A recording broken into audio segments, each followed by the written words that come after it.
Yesu ashimwe bene data, turabashimiye mwebwe mukomeje gutega amatwi ndetse no kureba ibiganiro bya Impemburo TV online. Uyu ni umwanya mwiza wo kugira ngo tugire ikiganiro tuganira nkuko twari twagiye tubasezeranya ko tuzagenda tubaha ibiganiro ku bintu bimwe na bimwe abantu batagenda bamenyaho. N'uyu munsi rero dufite umwanya wo kugira ngo tuganire. Ngewe mugiye kuganira ni Moise Sindayigaya. Ndagira ngo mbabwire ko ikiganiro tugiye kuganira ni ikiganiro kidasanzwe, ariko kandi ni ikiganiro gishobora guhindura ubuzima uramutse ubihaye umwanya, kuko ni ikiganiro abantu benshi bibazaho. Hari ibintu byinshi abantu batajya basobanukirwa. Tugiye kuganira ku kiganiro cyitwa karande. Karande ni iki? Ese ubundi karande ibaho? Ese ubundi umuntu ukijijwe cyangwa wakijijwe karande yamugeraho? Ese ubundi karande irashira cyangwa irakira? Ibyo byose tugiye kubiganiraho, ariko reka twifashishe ijambo ry'Imana. Turasoma mu maganya ya Yeremiya, ibice byaho ni ibice 5 n'umurongo wa 7. Haravuze ngo ba data bakoze ibyaha kandi ntibakiriho, natwe twikoreye ibicumuro byabo. Imana idufashe cyane. Ba data bakoze ibyaha kandi ntibakiriho, natwe twikoreye ibicumuro byabo. Imana itugire neza cyane. Aya ni amagambo yumvikana, ariko mbere yuko tuza kuyavugaho uko yanditse, reka mbanze mvuge ku cyo bita karande. Ubundi karande itandukaniye hehe n'inyatsi? Karande ni uruhererekane rw'ibintu bibi, ariko bishingiye ku mateka y'umuryango ukomokamo. Impamvu ni iyihe? Nuko njyewe ubikubwira, Imana imuha ubutumwa yabumaye muri 2013, kandi ibuma imaze kumbwira ngo ningende mubwira abantu, kuko nge yari imaze kubinyiza cyangwa se yari yaranyijije 2009, kuko nari ifite karande yo gukora akazi bakanyirukana nta mpamvu, ngakora bakanyirukana nta mpamvu, nkibaza icyo nzira nkakiyoberwa. Aho ufatiye igihe cyo gusenga, kandi nakijijwe kera, ntuze kugira ngo ahari nari ntangiye gukizwa, nari imaze igihe kinini nkijijwe, ariko mpura n'ikibazo gikomeye cy'uko iyo karande yatumaga banyirukana akazi singakora. Nsenze, Imana irambwira ngo ibuka ibyakorewe iwanyu, inyama wariye. Ibyo bintu biragenda bimbera ikibazo kugeza ku rwego nasenze Imana aba ari inkiza. Nibwira yuko ubuzima bwanjye ari bwitabaye, ariko nyumiza kumbwira ngo ubwo butumwa ubutange. Ushobora kuba nawe uvuka mu muryango wagiye uraguza, waterekereye, bishobora no kuba bitarabayeho mu muryango uwuzi, ariko ikarande ikurikirana umuntu kuva kuri we kugeza ku gisekuru cya 5. Urumva rero ntabwo byoroshye. Ni nayo mpamvu bisaba kugira ngo wowe turimo kuganira ukurikire neza, umenye karande ni iki, nuko umuntu ayikuraho cyangwa se yitandukanya nayo iyo amaze kumenya ko ihari. Urumva ahangaha handitswe ngo ba data bakoze ibyaha none ntibakiriho, natwe twikoreye ibicumuro byabo. Impamvu ba data ibyaha bakoze tubyikorera ni iyihe? Abakurambere bacu cyangwa batubanjirije abatubyara, abenshi baraterekeraga, baranaraguzaga. Iyo bajyaga mu bakurambere, hari amagambo bavugaga akomeye ari yatuma ngewe nawe tugera kuri ibyo bintu kandi tutarabikoze, tutarigeze tujya kuraguza, tutarabaye mu bapfumu n'ibindi. Ushobora no gusanga urasaza. Indasago nazo zifite icyo zivuga, turaza kuzivugaho. Hanyuma rero kuri karande kuri karande. Ubundi kugira ngo bigukurikirane ni ukuvuga ngo iso cyangwa se umubyeyi iyo yajyaga guterekera yaravugaga ngo ibyo ntunze ni iby'abakurambere, nanjye ubwanjye ndi uw'abakurambere, n'abazankomokaho nabo abakurambere. Kandi mwibuke Bibiliya iravuga ngo urugo n'amatungo umuntu abiragwa n'ababyeyi. Ni ukuvuga ngo hari umurage bakuraga uturutse yuko aribo bakubyara. Ibyo rero biragenda bakagucomeka muri izo karande n'izo mbaraga, bikagucomeka muri uwo mugabane mubi utuma n'ubu. Ndana ng'urugero, ni impamvu ki umwana wawe wamubyaye usenga ariko akaba anywa itabi ry'urumogi? Ni impamvu ki uyu mwana wawe wamubyariye mu rusengero ariko akaba agutoroka akajya kunywa inzoga cyangwa akajya gukora n'ibindi? Ni uko hari karande y'igisekuru uvukamo imukurikira. Wowe mama, wowe papa nta kibazo mufite, ariko aho mukomoka hari ikibazo utari wamenye ko icyo kibazo gihari. Uracyafite akazi gakomeye, uracyafite urugamba, kuko urwo rugendo rurakomeye, rushobora no gutuma ibintu byinshi mu muryango bisenyuka. Icyo gihe ujya kubona ukabona umuntu urushako rwamunaniye kandi ntako atagize ngo arebe yuko yarubungabunga. Icyo gihe ujya kubona ukabona umwana nta bwenge agira kandi ntako ababyeyi batagize kugira ngo umwana yige kandi neza. Icyo gihe ujya kubona ukabona umuntu agera igihe agatomboka mu rugo ukibaza ngo ni iki kimubayeho, kumbi hari intandaro. Kurikira rero umenye ngo karande ni iki. Karande ni uruhererekane rw'ibintu bibi ariko bituruka mu mateka y'umuryango uvukamo. Icyo ni icya mbere. Ikindi cya kabiri, ababyeyi ibyo bavuze ku buzima bwawe cyangwa se ibyo bavuze bajya guterekera nibyo bigenda bigacomeka umuntu muri kwatura kwabo cyangwa muri bwa buzima bavuze. Ukajya kubona ukabona umuntu byaramunaniye gushaka, kuba baravuga ngo bo kwa runaka bashaka bakuze, bakavuga ngo nta waho wiga ngo arangize, bakavuga ngo abaho bapfa bakenyuka, bakavuga ngo nta waho ukora ngo acuruze byemere. Izo zose ni imbaraga za karande. Ariko karande ibaho. Icya mbere, tumaze kubona neza ko karande ituruka ku byo ababyeyi bacu batuye. Imana imishurira yambwiye ko guhera kuri ngewe cyangwa kuri wowe umuntu ubarwa uriho kugera ku gisekuru cya gatanu, ni ukuvuga ngo wowe papa wawe sogokuruza na sogokuruza wundi, niba uyu sogokuruza yarakoze ibyo bintu akaterekera akamurika umuryango we mu bakurambere, wowe uri hano bikugeraho. Hanyuma maze gukora no mu rujijo abantu benshi basenga batajya bemera kuvuga ngo ndakijijwe ngo ntabwo karande yafata. Ntabwo kuba warakijijwe watuye ibyaha, watura intege nke cyangwa se imigendere yawe mibi yagutandukanyaga n'Imana, ariko ntabwo wigeze watura ibyabaye mu muryango w'iwanyu.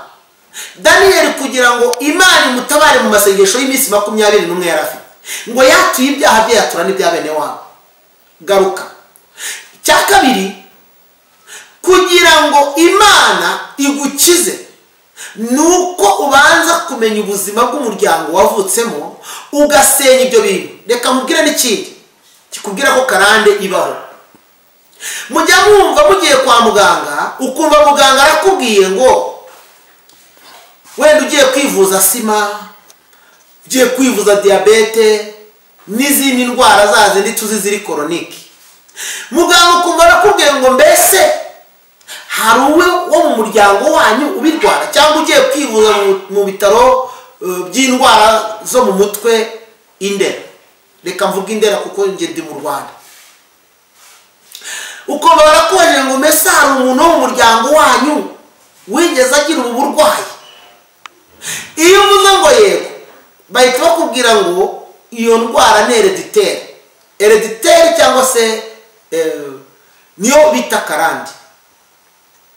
Iyo karande cyangwa se iyo hereditaire ntabwo ishobora kuvaho wowe iriho utari wabimenya. Ntabwo se murabona abantu bajya kwivuza asima kwa muganga kandi ari abakirisito bakamubwira ngo ni hereditaire babivuze ngo ni ibintu bitazakira kuko bifite isoko cyangwa se source. Ibyo rero birasobanuye ngo kuba uri umukirisito ntibivuga ko karande itakugeraho, kuko niba uri umukirisito ikikubwira ko karande hari nuko n'urugo hari n'abakirisito ingo zasenyutse, hari n'abakirisito basambanye, hari n'abakirisito baguye mu byaha bitandukanye, kandi we akizwa yaje afite umugambi wo kutazasubira inyuma. Ariko izi mbaraga za karande zikurura umuntu, kuko karande yo yitwa genda ndagufite. Karande ikubuza gushikama, karande ntabwo ikubuza kujya gukizwa, ahubwo karande ikubuza kuneshereza mu rusengero ngo utandukane n'icyaha n'igisa nacyo, ukaba umuntu wo mu rusengero ariko ukagira n'imigenzo cyangwa imiziro yo hanze ukururana nayo. Nicyo gihe ujya kubona ukabona umuntu ari kwibona mu byaha by'uburyo bunyuranye atazi uko yabiguyemo, ukabona yibonye mu busambanyi, ukabona yibonye mu nzoga, ukabona yibonye mu biki, akagenda agwa mu byaha umusubirizo, ariko akibaza ngo ni iki gituma ibi bintu ntabinesha kandi ndi umuntu w'Imana nsenga. Ni imbaraga za karande zimukurura. Hanyuma rero ba data bakoze ibyaha none ntibakiriho, twikoreye ibicumuro byabo kuko bapfuye. Iyo Imana yaramishuriye irambwira ngo abo bapfuye badakijijwe, ubundi umuntu upfuye akijijwe ntabwo agaruka ku isi, kandi ajya gutegerereza aho abera bose bategerereje umuzuko. Ariko abapfuye badakijijwe bahinduka imyuka mibi, kuko hari ibinyembaraga mbi cyangwa se ibinyabubasha bibi bikorera ku isi ni bitatu. Hari Satani, hakaba abadayimoni, hakaba n'imyuka mibi. Satani muramuzi, yavuye mu ijuru amaze kubusanya n'Imana. Abadayimoni ni abamarayika bamanukanye nawe Imana ibaciye mu ijuru kuko bumviye Satani. Imyuka mibi ni abantu bo mu miryango yacu bapfuye badakijijwe hanyuma bahinduka imyuka mibi. Iyi myuka mibi mbanza batangariza ko ntabwo igira imbaraga zo kuba yakurwanya ubwayo, ahubwo ikumurikira ba badayimoni. Ibikora iterero ni ukuvuga ngo iyo bapfuye badakijijwe kandi bagapfara ibintu batakoraga mu muryango. Niba uyu musaza cyangwa uyu mukecuru yarapfuye mu muryango wabo badasazana nabo bashakanye nabo, aragenda akabwira ba badayimoni ati nimuze mbere ku muryango mvukamo, akagenda akawumurikira ati dore nguyu. Ni ukuvuga ngo iyo bapfuye badasazana nabo bashakanye nabo, nawe uvuka muri uwo muryango. Nicyo cyane uzajya kubona ukabona urushako rwakunaniye, ukabona ibintu byabaye ibibazo, ukibaza ngo ko ntako ntagira, ni iki gituma urushako rwanjye rudakomera? Ni karande. Utari watura aya magambo turi buza gusorezaho, hari imbaraga zitazagucikaho. Ariko Yesu yarambwiye ngo numara kwatura aya magambo uzakira. Hari n'abantu bakunda kugenda bakajya hirya no hino mu matorero hari busobanura yariyo, ugasanga barabasengeye bakabaca ibiguzi, bakababwira ngo uratanga iki, uratanga igitambo. Ntabwo Kristo yigeze ashyiraho igitambo gikuraho ibyaha usibye we wenyine. Amaraso ya Kristo niyo akuraho ikibazo. Rero ibyo bintu ntabwo byemewe. Umuntu w'Imana yemerewe gusengerwa nta kiguzi, kuko Kristo yagiye ku musaraba kugira ngo akize abari mu isi. Hanyuma ibyo abantu bitiranya gushimira uwagusengeye bitandukanye n'uko umuntu aguca ikiguzi cy'uko yagusengeye, kandi ishimwe ntabwo ari ikiguzi. Hanyuma rero karande ishobora kuza mu muryango ibintu bikadogera, mukajya mugira ngo ni ikindi cyabateye. Iyo bageze muri uwo muryango rero bakaba batarigaga, nicyo cyagiye umwana wawe umujyana kwiga ukabona ubwenge buranga, binakava mu ishuri yabifashe mu kanya ukagira ngo ntabyo yafashe, akakubwira ati iyo ngeze muri egizame nta kintu mbona, mba numva ntazi naho ndi, mba ndeba inyuguti nkazibura. Cyangwa se ugasanga umwana arize yize ari umuhanga, ariko akazi akazagashaka akakabura. Ni ukuvuga ngo iyo ni karande yuko mu gisekuru cyabo ntibigaga. Utari wabasha kumudetasha cyangwa kumutandukanya n'iyo karande, uyu mwana ntabwo aziga. Niba barapfuye bataracuruzaga, wowe uzacuruza abandi mwegeranye ubone baracuruza bikagenda, ariko wowe ubone nta terambere ugira, kubera yuko umuryango uvukamo bamaze kukumurikira abadayimoni yuko mudacuruza. Ibyo ukoze byose barabirwanya, ariko iyo umaze gucagagura iyo migozi urakora bikemera. Imana ishimwe. Ndagira ngo wowe uri gukurikira, ndaza no kubaha nimero direct atari kwa kundi dukoresha hano, nimero wahamagara wihuse ushaka guhamagara tukagufasha, kuko twifuza ko abantu bakira bakaba bazima. Ngewe ndagira ngo babwire ko Imana imuha ubutumwa, yarambwiye ngo umuntu uzasengera azakira kandi yariyo yose. Kubw'ibyo rero ndagira ngo ubwire ko nta kintu na kimwe cyaba kikuriho kitakira.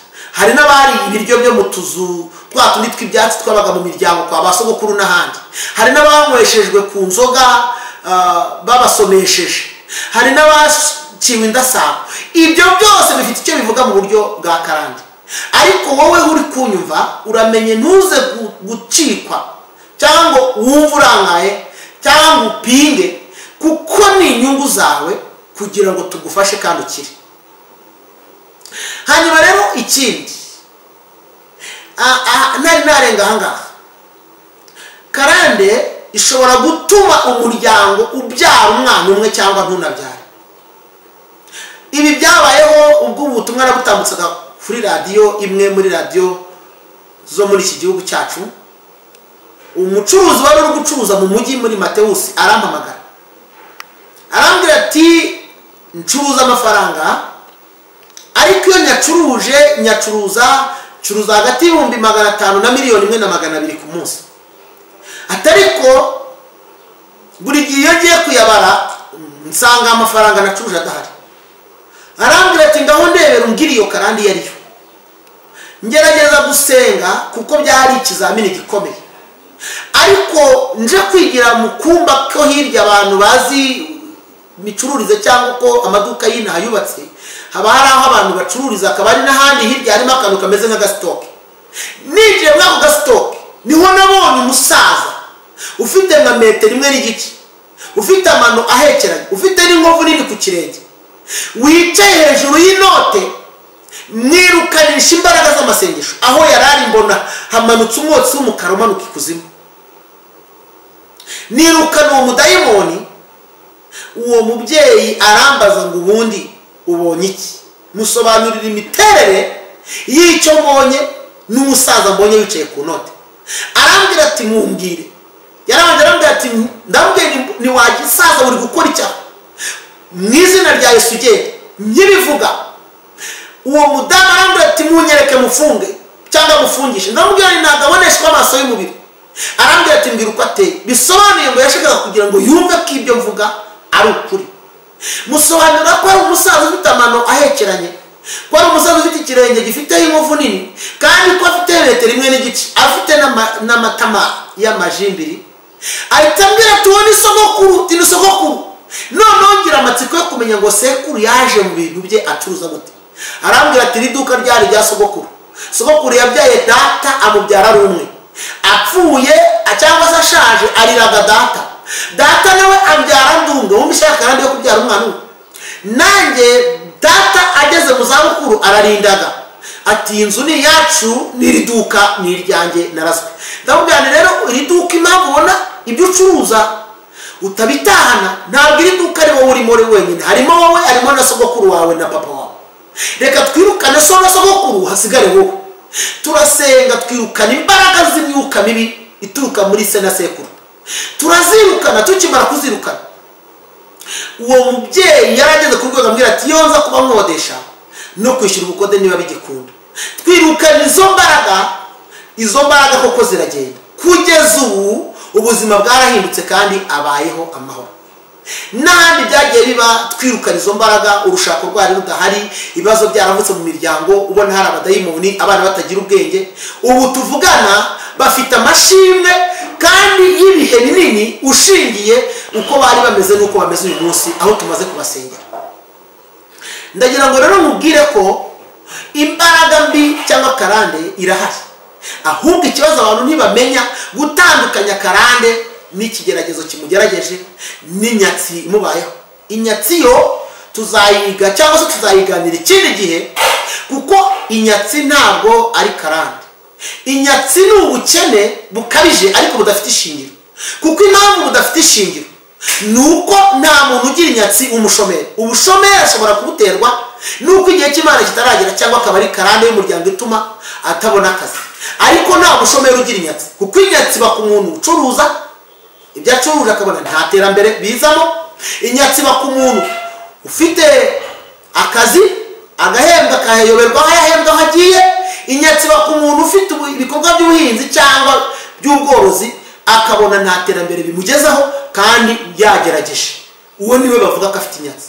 Ibyo rero ni mubikenera muzabimbamo nk'icyifuzo tubibaganiriza ubutaha, kuko nababwiye yuko ari hishurirwa Imana yamishuriye ubwo nari ndimo gusenga. Imana iranambwira ngo ni ubutumwa nkwiye guhereza abatuye isi. Bityo rero ubu mba ndimo guhigura umuhigo w'icyo Imana yantegetse. Hanyuma nihuse, karande ishobora gutuma umuntu atinda gushaka, agatinda gushaka atabimenya, rimwe na rimwe akanagumirwa burundu. Karande ishobora gutuma umuntu ashobora no kugira urugo rugasenyuka kandi akayoberwa ikirushenyi kandi yararwubatse abishaka. Rimwe uzabona umuntu cyangwa se umuntu cyangwa umwana ubone yambara ibintu bimeze nk'iby'indaya, ariko umuganirira ugasanga mu miterere no mu mitekerereze ye nta mugambi afite wo gukora icyaha cy'ubusambanyi cyangwa cyo gukora uwo mwuga. Ariko kuko avuka mu gisekuru cy'indaya yambara nkazo, ni nayo mpamvu utari ukwiye guceceka no kurangara, kuko impamvu izo ngaruka zigenda zigukurikirana mu muryango ni imbaraga za karande zikurura zigenda zishaka kugira ngo ube mu buzima nk'ubwo bene wanyu babayemo. Uzajya kumva wumve ngo nta waho uramba, bapfa bakenyutse. Kandi ko kubona abantu baho bapfa bakenyutse mu myaka imwe cyangwa isumbanaho gato, iyo ni imbaraga ya karande kandi irangira. Uzajya kubona ubona umuntu agerageza gukora ariko iterambere ry'ibyo yakagombye gukora ntarihari, iyo ni karande. Ariko Yesu yarambwiye ngo ibyo byose birashira. Uzajya kubona ubone umwana avutse mu muryango afite ubumuga runaka, kandi ubwo bumuga ubone wowe ntabwo ufite n'uwo mwashakanye, kumbi ni ubumuga buturuka mu muryango. Nudasenga ushobora kuzabyara abana bafite ubumuga barenze umwe, ariko nusenga Imana izagutandukanya n'iyo karande y'umuryango, kabone n'ubwo uvukamo, ariko amaraso ya Kristo agudetasha, agutandukanya na karande y'umuryango, ugahinduka undi muntu biturutse ku cyo bita impinduka ziturutse ku maraso ya Yesu. Ndabaha urugero usomye mu Ngoma, mu gitabo cya mbere cy'ibyo ku Ngoma, igice cya 4 umurongo w'9, haravuga ngo Yabesi yarushaga bene se icyubahiro, ariko nyina yamwise Yabesi kuko yamubyaranye agahinda. Aravuga ati namubyaranye agahinda, nicyo gituma namwise Yabesi. Ngo ariko bukeye Yabesi amaze kumenya akaga n'amakuba yahuye nako, ngo Yabesi atakambira Uwiteka, Uwiteka amukuraho agahinda. Yari yaramwise gahinda, nyina yamwise gahinda abikuriramo, ngo kandi yarushaga bene se icyubahiro. Bisobanuye ngo niwe wari ufite ubuzima bwiza kurusha abandi. Hari n'igihe wibona bati njye nta karande ndiho, nta bibazo mfite, ariko rero nkubwire ngo impamvu uyu mwana wawe adashobotse, impamvu umwana wawe ari kunywa itabi, impamvu ubona urugo rwawe rurimo ibibazo, impamvu intambara zidacika, impamvu ubona wa mwana yabyaye ikinyendaho, impamvu biri kugenda bihindagurika, impamvu uyu mwana bikira ntabwo ari wowe, ni karande. Kandi urimo kuvuga ati njyewe nta kibazo mfite, njye mba mbona karande itamfata, ariko nagira ngo nkubwire ngo yagufata kandi ikagufata usenga. Ahubwo iyo umaze kubimenya watura witandukanye n'ubuzima bwa bene wanyu. Hari isengesho turi busengane mu kanya, iryo niryo rikuvanayo rikaguhuza n'amaraso ya Kristo burundu, rikagukura ku mico n'imigenzo y'iwanyu, ugahindurirwa izina. Hari umukristo umwe n'uw'ikiruhura kuri ADP yajyaga apinga ibi bintu. Umunsi umwe ni kubitangamo inyigisho iwabo, yibuka ko buri gihe inzu sekuru yamuheragamo ibiryo by'inombe ariyo buri gihe yibonamo, kandi iyo nzu yarashemwe na sekuru yarapfuye, ariko akajya kwibona yarabaye n'umugabo, akibona kuri iyo nzu n'amagambo sekuru yamubwiye ngo ntuzaba umugabo nudakorera nutagendera mu murongo tugenderamo. Umurongo yagenderagamo ni uwo guterekera no kubana. Aravuga ngo ntuzagira icyo wigezaho nudakorera muri uyu murongo, ntuzagira gutya n'ibitagenda gutya. Aya magambo bakwatuyeho rero, iyo tumaze kukusobanurira imbaraga za karande, niyo ducagagura dukoresheje amaraso ya Yesu. Wamara kwatura ugahinduka icyaremwe gishya, Yesu Kristo agatura muri wowe akakuremera ubuzima bushya. Imana ishimwe. Karande rero ibaho. Yabesi ngo aravuga ngo nubwo nkomeye kurusha bene wacu, ndakomeye ariko mfite ikibazo gikomeye cyuko umuryango mvukamo wanyise gahinda none ndabona kahanyoka. Umudamu aravuga ngo ngewe ibyo bintu simbyumva. Aravuga ati none se ubu ngubu ko mfite abana b'imyaka 20 na 20 n'ingata, ariko hari igihe nubwo binjemo ati nkumva nivumbuye, ati nkigira iwacu, ati nkagenda nkahukana. Ati ubwo urumva ati ibyo yaba ari karande. Ndamubwira nawe ubwo zarakwishe.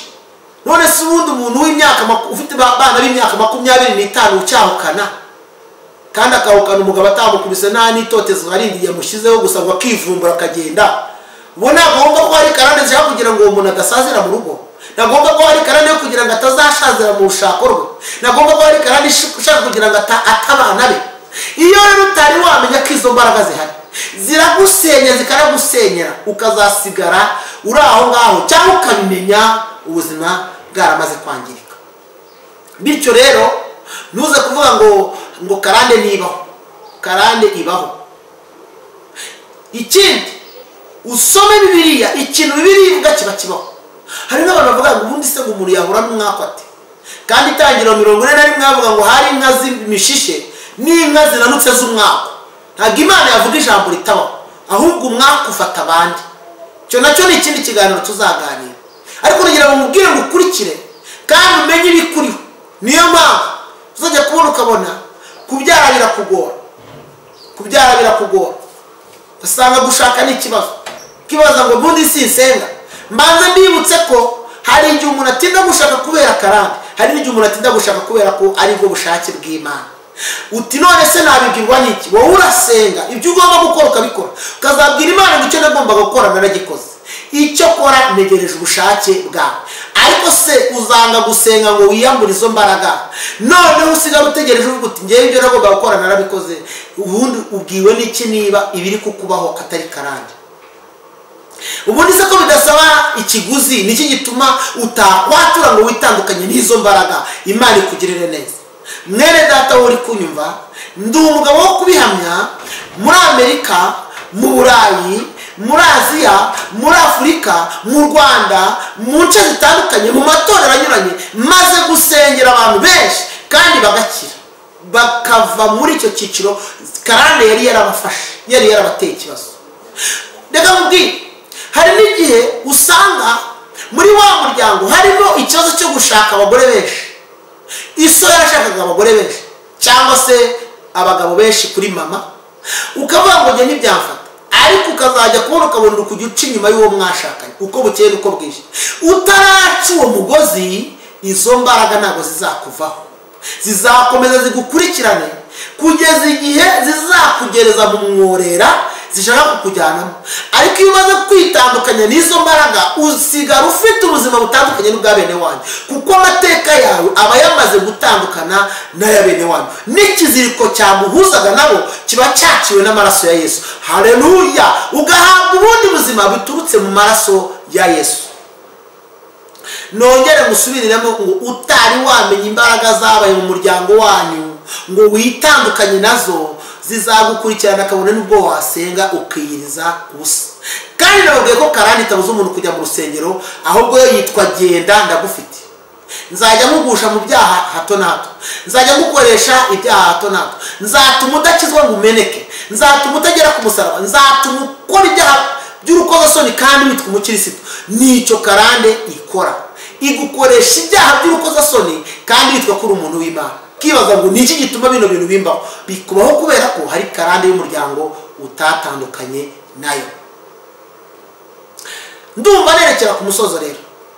Hari n'umuntu ushobora kugenda akajya ahantu kuhakorera imyuka mibi cyangwa se abakorana n'imbaraga mbi barahari, ugasanga umuntu yacururizaga ahantu agatera imbere, wowe ukajya kuhakorera wibwira ngo nawe uzatera imbere. Ntabwo uzatera imbere. Kubera iki? Wowe uhakorera usenga ariko wowe hamurikiye izindi mbaraga mbi. Kuko rero uhakorera uri uw'Imana ariko ibintu warabiteretse mu kibanza cyamurikiwe abadayimoni, ibintu bizahashirira biyonge. Ariko nufata umwanya wo gusenga, Imana izabikura cya kibanza cyawe mu maboko y'imbaraga z'umwijima, igitereke mu biganza byawe, kuko uri umuntu w'Imana. Yaba wowe n'ibyo utunze bibi by'umwami, ujye ushima Imana kubw'icyo yakoze. Imana ishimwe. Ibyo byose rero tubirebyeho twatinda, twafata undi mwanya, ariko kugira ngo ubwire ngo kandi iriho. Wowe wamaze kubona ko hari ibintu bikuberaho mu rushako utarusobanukiwe, ukabona watinze gushaka ariko ukibaza impamvu bikakuyobera, ukabona warize ariko kubona akazi ni ikibazo, ukabona ufite akazi ariko ukabona umusaruro wako ntawe, ukabona iterambere ryawe ntabyo, ukabona urubyaro rwawe rufite ibibazo, ukabona hari ibintu bidasobanutse, ukabona hari ibyabaye mu muryango wawe bigenda bigukurikirana kandi ukabona bigenda bikugiraho ingaruka. Ngwino tugufashe gusenga ducira iminyururu. Tukiri aho, hari amagambo Kristo yambwiye ngomba kubwira umuntu wese wumvishije iyi nyigisho akayatambutsa, kandi urayasubiramo wizeye, kuko Imana yambwiye ko kuyasubiramo no kwizera bingana no gukira kwawe bwa burundu. Ikintu uzambwira uti numva nizeye bana nanjye usengere, nzagusengera kandi uhumure, nta kiguzi bisaba. Subiramo aya magambo. Mwami wanjye Yesu, nciye bugufi imbere yawe, nyimara kumenya yuko navukiye mu mateka mabi, hari ibintu niyambuye, ibyo bansize, ibyo banyatuyeho, ibyo bangaburiye, ibyo bakoze ku myambaro, ibyo bakoze ku mubiri wanjye, guhera none kuri iyi tariki, nk'uko umwana atandukana na nyina bamugenya ntibazongere guhura, niko nanjye nitandukanyije n'izi mbaraga z'umwijima zari zifite ububasha. Niyambuye ubutware bw'ikuzimu, niyambuye imbaraga zose za karande y'umuryango. Guhera none Yesu, amaraso yanjye ahure n'ayawe, bireme igisekuru gishya kitavogerwa n'imbaraga z'abadayimoni, kitavogerwa n'imbaraga za karande. Guhera none mbaye umunyembaraga, ibyo bene wacu batagezeho nzabigeraho, umugisha bene wacu batagira nzawubona, amahirwe bene wacu badafite nzayabona, amahirwe abana ba bene wacu badafite nzayagira, kubera ko nitandukanyije. Amaraso yawe Yesu aremye igisekuru gishya. Njyewe nawe Yesu tubaye igisekuru gishya, ngendera mu gisekuru gishya, abankomokaho bose bazangendera muri icyo gisekuru. Nzagira urushako ruzima, nzagira ubuzima buzima, nzagira imikorere mizima, kandi ubuzima bwanjye buzava mu kaga. Nzaba mu nzu y'Imana, nzarindirwa mu nzu y'Imana, nubakiwe muri we Yesu, kuko amaraso yanjye nawe byamaze kuba amwe. Ndagushimiye Kristo kumara ubuzima buntandukanya n'igisekuru cyanjye, nkareberwa amateka anandukanya n'aya bene wacu. Urakoze kuko nabaye kandi ukankiza. Izina ryawe nirimbazwe mu izina rya Yesu, amen. Ahangaha hari icyo nshaka kuvuga bene data. Aya magambo agira umumaro. Hari n'abajya babimbaza atese iyo byatuye bigera no kwa data wacu no kwa bakuru banyu, bigera kuri wowe gusa n'abagukomokaho. Abo ngabo muvukana, iyo ubabwiye ubutumwa nabo bashobora kwatura ariya magambo, cyangwa tukabafasha gusenga amateka agahinduka. Ariko utaramenya ibyo bintu ko bihari, utarabasha kwitandukanya nabyo, bizagukurikirana kandi bikugireho ingaruka. Kandi rimwe na rimwe nicyo gihe Imana yigeze imbwira, irambwira ngo hari abantu benshi bahamagarira abantu kugira ngo babakorere deliverance, ari ukugira ngo babavanemo inyungu n'indonke, atari ukugira ngo babafashe kugira ngo bakire. Yesu rero yamagurukije kugira ngo afashe abantu b'Imana batandukanye n'amateka y'ubuzima babayemo. Bityo rero Imana igufashe kandi ikugirire neza. Nubwo kuri aderese ya channel cyangwa se y'urubuga dukoreraho dushyiraho nimero ndetse n'imyirondoro ihagije na email, ariko nagira ngo nimero niba wifuza kumpamagara wambonaho kandi ugahita umbwira icyifuzo cyawe aho uri mu Rwanda cyangwa mu mahanga. Ni uguteranya 250 7 8 2 64 60 ndasubiramo guteranya 250 2 7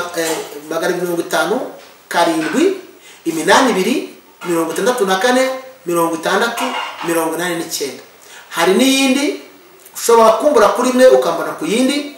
Ni uguteranya 250 7 8 18 6 ndasubiramo guteranya 250 7 8 18 6 izo nimero zose nizanjye kandi ndaboneka.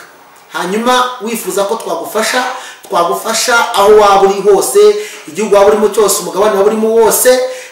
Maze kubona benshi bamubuhamya bo muri Amerika, benshi bo muri Canada, benshi bo muri Australia, benshi bo mu Burayi. Twagiye dusengera kandi Imana ikabakiza. Nabo muri Afrika birumvikana, nabo mu Rwanda barahari kandi twagiye dusengera urushako rukaboneka, urubyaro rukaboneka, urushako rukaba ruzima, umuryango wabo bakenyuka ukabona Imana imurengeye, abana bakagira ubwenge n'ibindi. Twagiye dusengera Imana igakora. Bityo rero turagusaba ngo ubane natwe kandi ukore sabone cyangwa subscribe kugira ngo tujye tubana. Nubona akazogera ukandeho kugira ngo ubone notification ibiganiro byacu bijye bikugeraho nta na kimwe utabonye. Imana y'amahoro rero ibaho umugisha, turi kumwe kandi mugubwe neza. Shalom shalom, turabakunda cyane.